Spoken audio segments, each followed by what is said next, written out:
नमस्कार मंडळी, कोकणातल्या आणखी एका व्हिडिओमध्ये मी देऊन आपल्या सर्वांचं मनपूर्वक स्वागत करतो. मंडळी, गावाकडे सध्या शिमग्याची धामधूम, त्याचबरोबर आहे आमच्या आज कडवे गावचा रात्रीचा शिमगा. सो ही आमच्या कोकणातली काही आगळी वेगळी परंपरा आहे. तर मंडळी, मी असं का बोलतोय तर खरंच आमच्या कडवे गावचा माड खरं तर काठीवर उभा केला जातो. आणि मंडळी, प्रश्न पडला असेल काठीवर कसा काय उभा केला जातो माड. सो अशी काही आमच्या गावची ताकद आहे. खरं तर कोकणी माणूस कशाला गावाला येतो. गणपती म्हणू नका, शिमग्याला म्हणू नका, दिवाळीला म्हणू नका, हे सर्व सण आपल्या कोकणी माणूस एकदम थाटामाटात करत. आणि हो मंडळी, मला वाटतं आपल्या रत्नागिरी जिल्ह्यामध्ये ही माड काठीवर उभा केला जातो ती परंपरा मला नाही वाटत आपल्या रत्नागिरी जिल्ह्यामध्ये असेल. सो तुम्ही पण काठीवर कसा माड उभा केला जातो तर या व्हिडिओतून आनंद घ्या. सो चला मंडळी, झटपट व्हिडिओला सुरुवात. रात्रीचा शिमगा, चला भेटूया शिमग्यामध्ये. मंडळी, आम्ही आता गावच्या देवळामध्ये पोचलो आणि हा कसा इकडचा शिमगा उत्सव. हा बघा आमच्या कडवे गावचा रात्रीचा शिमगा.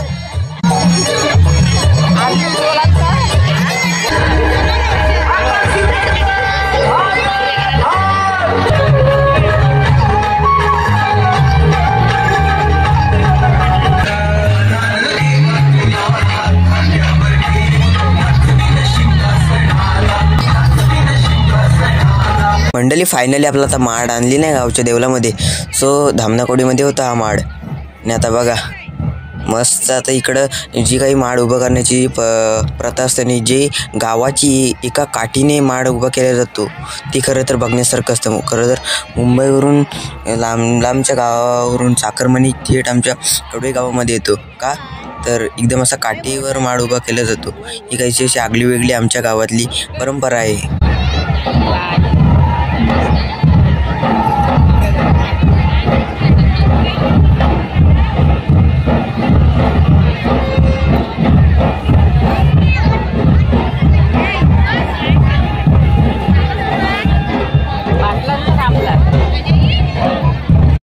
मंडळी, मंगाच्या वेळी काय झालं माहिती आहे. सो मंगाच्या आमच्या गावामध्ये अशा 2 माड आणले जातात. खरं तर जो मंगाच्या वेळी आणलेला तो पाटलांचा होता आणि हा आता आपला माड. आता बघा खरं तर पाटलांचा माड आमच्या या सानूच्या पाठीमागं केला जातो. मी खरं तर आणि मंडळी, आमचा माड या होमाच्या साईडलाच उभा केला जातो.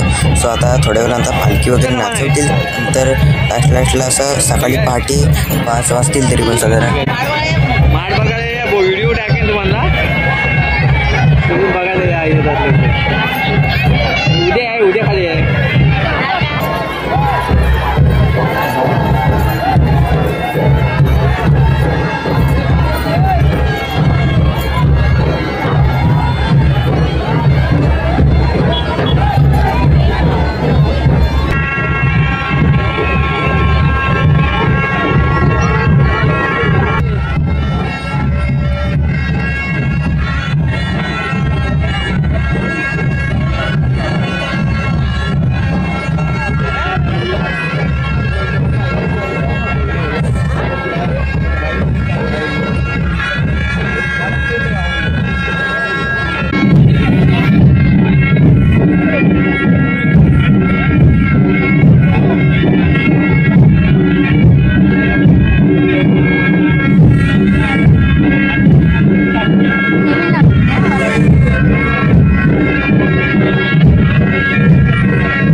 असं ढोल नृत्य चाललंय.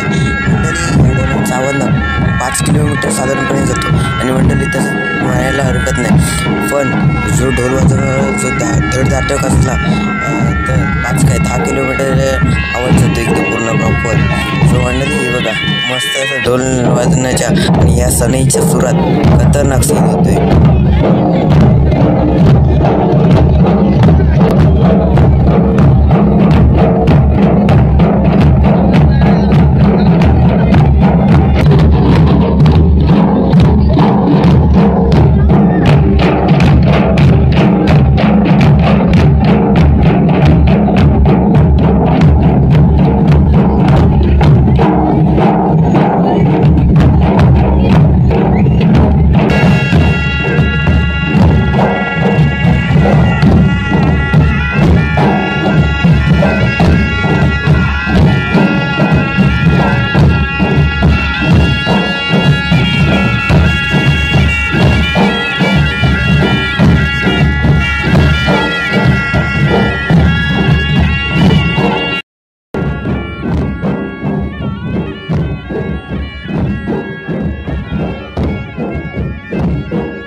चला मंडळी फायनली दर्शन तर झालं आहे आपलं.